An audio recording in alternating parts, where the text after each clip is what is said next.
God, to lead congregation in worship, to administer the sacrament of baptism and Lord's Supper, to solemnize marriage, and to live a godly life, upholding the doctrine of God our Savior in all things. Given this 25th day of October 2025 in the year of our Lord Jesus Christ.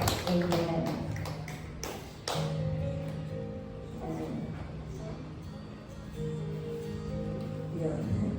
Next po is same citation din po to Pastora Jenny Lynn D. Perez.